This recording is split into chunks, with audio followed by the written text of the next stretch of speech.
आज हम पढ़ेंगे scientific techniques of Taylor. Scientific techniques of Taylor के अंदर काफ़ी सारे पॉइंट्स हैं। सबसे पहला जो हमारा स्टेप होता है इसमें या फिर जो पॉइंट होता है वो होता है हमारा फंक्शनल फोरमैनशिप। तो फंक्शनल फोरमैनशिप क्या होता है, सबसे पहले हम ये समझेंगे। फंक्शनल फोरमैनशिप के अंदर टेलर ने हमें ये कहा था कि जितना भी आपका जो वर्कियर वाला एरिया होता है उसको आप अलग अलग दो डिपार्टमेंट्स में डिस्ट्रीब्यूट कर दो। सबसे पहला डिपार्टमेंट आप एक रखो प्लानिंग डिपार्टमेंट और दूसरा डिपार्टमेंट आप रखो ऑपरेशनल डिपार्टमेंट। प्लानिंग डिपार्टमेंट के अंदर उन्होंने क्या कहा कि आपको सिर्फ उनको रखना है जो कि प्लानिंग का काम करेंगे, यानी कि जो है जाकर के किसी तरह के काम नहीं करेंगे बल्कि उनका काम सिर्फ और सिर्फ प्लानिंग करना होगा। तो सबसे पहला जो उन्होंने रखा पोस्ट जो रखी वो रखी कौन सी, रूट क्लर्क। तो रूट क्लर्क जिसकी पोस्ट होगी उसका क्या काम होगा, वो ये बताया किसी काम को करने के लिए आपको कौन सा रूट लेना है। रूट का मतलब क्या होता है, रास्ता, यानी कि क्या क्या स्टेप्स आपको लेने हैं, किस तरीके से आपको पर्टिकुलर वो काम को पूरा करना है, वो कौन ध्यान रखेगा, रूट क्लर्क ध्यान रखेगा। सेकंड है instruction card clerk. Instruction card clerk का जॉब ये होगी कि वो आपको इंस्ट्रक्शंस प्रोवाइड करवाएगा, जो उसके लोअर लेवल के जो वर्कर्स होंगे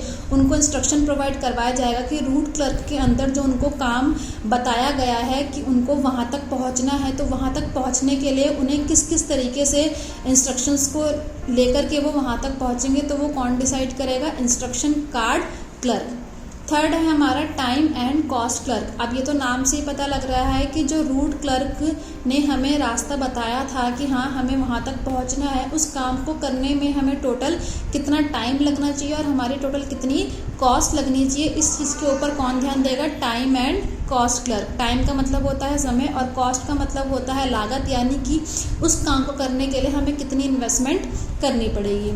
नेक्स्ट है डिसिप्लिनियर। डिसिप्लिन वाला काम क्या होगा कि वो ये ध्यान रखेगा कि बाकी जो तीन लोगों का जो काम है वो अच्छे से हो रहा है या नहीं हो रहा है, और जिसको जो जो काम दिया गया है क्या वो अपने टाइम से कंप्लीट हो रहा है या नहीं हो रहा है। सेकंड जो कैटेगरी बनाई थी टेलर ने वो थी ऑपरेशनल डिपार्टमेंट। ऑपरेशनल डिपार्टमेंट सबसे पहली पोस्ट जो रखी थी उन्होंने क्या रखी थी, गैंग बॉस और स्पीड बॉस। तो गैंग बॉस और स्पीड बॉस का काम भी यही था कि वो ये चीज़ डिसाइड कर रहे थे, वो ये चीज़ देख रहे थे जाकर के कि काम जो है वो सही से हो रहा है या नहीं हो रहा है, कितनी तेज़ी से हो रहा है, क्या वो स्लो तो ज़्यादा काम नहीं हो रहा, किसी काम करने में ज़्यादा टाइम तो नहीं लग रहा, या फिर कोई जो काम है वो बिल्कुल सही स्टेप्स फॉलो लेकर के हो रहा है या नहीं हो रहा है। सेकंड है हमारा रिपेयर बॉस। रिपेयर बॉस के अंदर जो हमारी पोस्ट थी उसके अंदर ये चीज़ ध्यान रखने वाली थी कि जितनी भी हमारी मशीन्स हैं अगर उनको रिपेयर की ज़रूरत हो रही है तो वो चीज़ के रिस्पॉन्सिबल कौन होगा, रिपेयर बॉस होगा। रिपेयर बॉस ये चीज़ ध्यान रखेगा कि कौन सी मशीन्स को अभी रिपेयरिंग की ज़रूरत है और कौन सी को जो है रिपेयरिंग की ज़रूरत नहीं है। नेक्स्ट है इंस्पेक्टर। इंस्पेक्टर क्या करेगा, सब चीज़ों को इंस्पेक्ट करेगा जाकर के ये जो काम जिसको दिया गया था ऑपरेशनल लेवल पर कि क्या वो काम हो रहा है या नहीं हो रहा है। नेक्स्ट जो टेलर ने कहा वो क्या कहा कि standardization and simplification of work. Standardization में टेलर ने क्या कहा कि standardization output possible if standard is maintain right from selection of tool equipment and machine to use.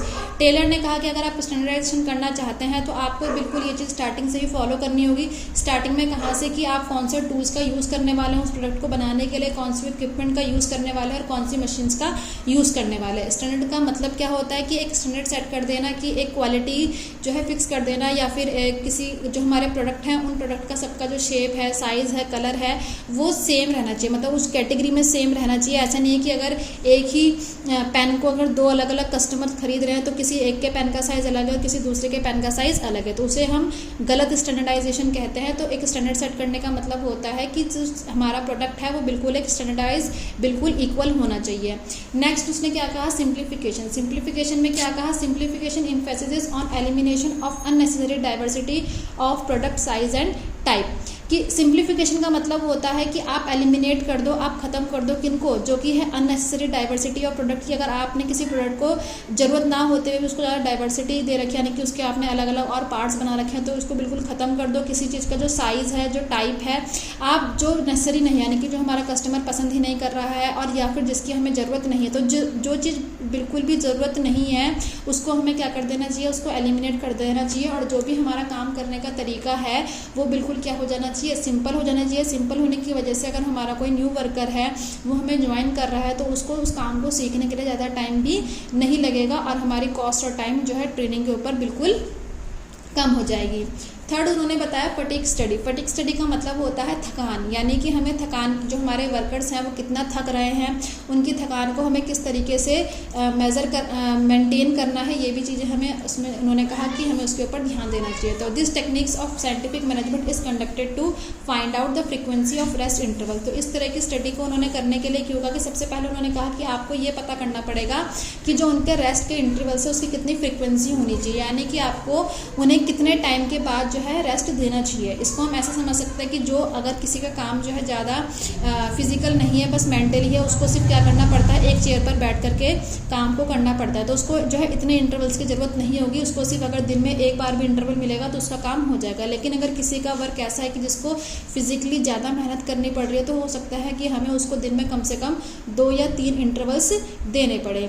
तो इसी तरह की स्टडी को करने के लिए जो है टेलर ने फटीग स्टडी में सबसे पहला पॉइंट रखा कि आपको उनके जो है रेस्ट के जो इंटरवल्स हैं उनके बारे में स्टडी करना है कि उन्हें कितने टाइम का रेस्ट देना है। सेकंड है duration of rest. Duration of rest intervals में होता है कि कितने टाइम का आपको रेस्ट देना है, 1 घंटे का, 2 घंटे का, 15 मिनट, 20 मिनट। जो ड्यूरेशन है वो भी डिपेंड करेगी कि आपका वर्कर किस तरह के काम को कर रहा है।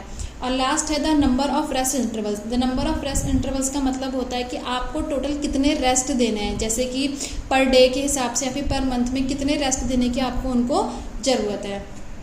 Next method study. Method study में क्या कहा टेलर ने, this technique find out the one best method और way of performing the job. Method study में टेलर ने ये कहा कि आप किसी भी काम करने के लिए सबसे बेस्ट जो तरीका है, पहले आप उसको स्टडी कर लो, उसके बाद जाकर के अपने वर्कर्स को बताओ, ताकि आपका वर्कर भी कन्फ्यूजन ना हो उसे किस तरीके के अपने काम को समझने के लिए। देन उसने बोला time study. The objectives of time study are the standard time required to perform a job. सबसे पहले टाइम स्टडी में पॉइंट क्या कहा गया, the standard time required to perform a job, कि सबसे पहले आपको ये फाइंड आउट करना चाहिए कि किसी भी काम को करने के लिए कि स्टैंडर्ड टाइम क्या हो रहा है। स्टैंडर्ड टाइम का मतलब होता है कि अगर कोई और भी उस काम को कर रहा है तो वो उस काम को करने में कितना समय को में पूरा कर देता है। Second, setting up the standard target for the worker. उसने कहा कि आप एक टारगेट सेट कर दो अपने वर्कर्स के लिए कि कितने टाइम के अंदर ये काम जो है पूरा हो जाना चाहिए। Third, determining the numbers of worker required to perform a job. Time study के अंदर हमें ये भी चीज़ स्टडी करनी पड़ेगी, किसी काम को करने के लिए हमें टोटल कितने वर्कर्स चाहिए होते हैं। ऐसा नहीं होना चाहिए किसी काम को करने के लिए ज़्यादा वर्कर्स चाहिए और हमने कम लगा रखे हैं, या फिर कम वर्कर्स चाहिए और हमने अपनी जो फोर्स है उसको क्या कर रखा है, ज़्यादा ही बिजी कर रखा है एक ही काम को करने के लिए, जिस काम को जो है कम लोगों से भी करवाया जा सकता है। लास्ट उन्होंने बताया categorising the workers into efficient and inefficient employees. उन्होंने बोला आप अपने वर्कर्स को 2 कैटेगरीज में डिस्ट्रीब्यूट कर दो, एफिशिएंट एंड इनएफिशिएंट। एफिशिएंट का मतलब होता है वो वर्कर्स जो अच्छे से काम कर रहे हैं, और इनएफिशिएंट का मतलब होता है जो वर्कर जो है अच्छे से काम अभी नहीं कर पा रहे हैं। Next, motion study. To conduct motion study, Taylor suggested to observe an average worker when he is performing the job and note down all the movement he is doing. Motion study के अंदर Taylor ने यह कहा कि आपको motion study करने के लिए क्या करना पड़ेगा कि आप किसी वर्कर को लो और उस वर्कर की जितना भी वो मोशन कर रहा है उस सब चीज़ों को आपको नोट करो। मोशन का मतलब ये होता है कि अगर हम आप ऑफिस में बैठे हुए हैं या फिर अगर हम किसी फैक्ट्री में भी हैं, तो अगर हम किसी काम को कर रहे हैं तो मुझे उस काम को करने के लिए कितनी बार चलना पड़ रहा है, कितनी बार मुझे उठ करके किसी और के ऑफिस में जाना पड़ रहा है, किसी और के कैबिन में जाना पड़ रहा है, या फिर अगर फैक्ट्री का वर्क है तो हाँ मैं एक मशीन से जाकर के मूवमेंट कर रही हूँ, फिर दूसरी मशीन पर, फिर दूसरी से तीसरी पर, फिर दोबारा पहली वाली पर वापस आ रही हूँ, तो ये हमारा क्या होगा, मोशन होगा।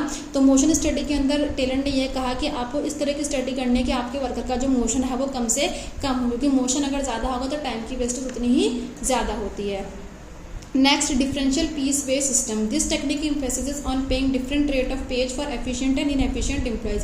डिफरेंशियल पीस वे सिस्टम के अंदर क्या कहा गया कि आप जो है अलग अलग वेज सिस्टम रख दो, यानी कि सारे वर्कर्स को आप एक जैसा जो है सैलरी मत दो, बल्कि ये इस चीज़ के ऊपर पैसा दो कि कौन वर्कर कितने पीसेस को बना रहा है, यानी कि वो कितना काम कर रहा है। अगर हम इसको ऐसे ले सकते हैं कि मान लो हमने जो है पेन बनाने का काम अपने वर्कर्स को दे रखा है, तो हमने एक पेन को जो है 1 रुपीज़ बोल दिया कि अगर आप एक पेन बनाएंगे तो आपको 1 रुपया मिलेगा, आप 2 पेन बनाएंगे तो 2 रुपये मिलेंगे। तो इससे क्या होगा, वर्कर्स की जो एफिशिएंसी है वो बढ़ जाएगी, वर्कर्स और ज़्यादा अच्छे तरीके से काम करेंगे, क्योंकि उन्हें पता है कि अगर वो ज़्यादा अच्छे से काम करेंगे, ज़्यादा यूनिट्स को अगर वो प्रोड्यूस करेंगे तो उनको जो पैसा है वो भी उतना ही ज़्यादा मिलेगा। और उससे क्या होगा, वर्कर्स के अंदर कॉम्पिटिशन भी बढ़ेगा, और जब कॉम्पिटिशन बढ़ता है, एक हेल्दी कंपटीशन अगर जब बढ़ता है तो जो हमारी कंपनी का जो प्रोडक्शन होता है वो भी अच्छे से होता है, और हमारी कंपनी भी अच्छे तरीके से काम करती है, और जो वर्कर्स होता है उनकी भी एफिशिएंसी इंक्रीज हो जाती है। Next mental revolution. Mental revolution के अंदर क्या कहा गया, the objectives of mental revolution are cooperation between workers and management. Mental revolution का मतलब होता है कि उनको फिजिकली वर्क ना करवा करके उनको मेंटली हमें इस तरीके से स्ट्रांग बनाना चाहिए, हमें उनको सोचने का तरीका बदल देना चाहिए ताकि वो अपने काम को अच्छे से अडॉप्ट कर पाए। तो जो पहला ऑब्जेक्टिव होता है यानी कि मेंटल रेवोल्यूशन हमें क्यों जरूरी करवाना चाहिए अपने एम्प्लॉयज़ के, ताकि जो है कॉपरेशन बढ़े किसके बीच में, बिटवीन वर्कर्स एंड मैनेजमेंट। अब मेंटल रेवोल्यूशन करेगा कौन, जो बॉस होगा वही तो जाकर के अपने वर्कर से बात करेगा। तो जब अपना बॉस जो है वो अपने वर्कर्स की जाकर के बात करेगा तो उन दोनों के बीच में कॉपरेशन बढ़ेगा, क्योंकि उन्हें लगेगा कि हाँ हमारा जो बॉस है वो हमारी सुनता है, उसको हमारी फिक्र है, वो हमारी प्रॉब्लम्स को भी सुनता है, और वो जब कोई नई चीज़ इंट्रोड्यूस होती है तो वो आकर के हमें खुद बताता है और हमारे जो डाउट्स होते हैं उनको भी क्लियर करता है। तो इससे क्या होगा कि जो हमारा मैनेजमेंट होगा और जो हमारा वर्कर्स होगा उनके बीच में कॉपरेशन बढ़ जाएगा। Next, change in mental attitudes of workers and management towards each other. इससे सेकंड पॉइंट क्या होगा कि जितने भी हमारी एक एटीट्यूड है किसका, हमारे वर्कर्स का मैनेजमेंट की तरफ और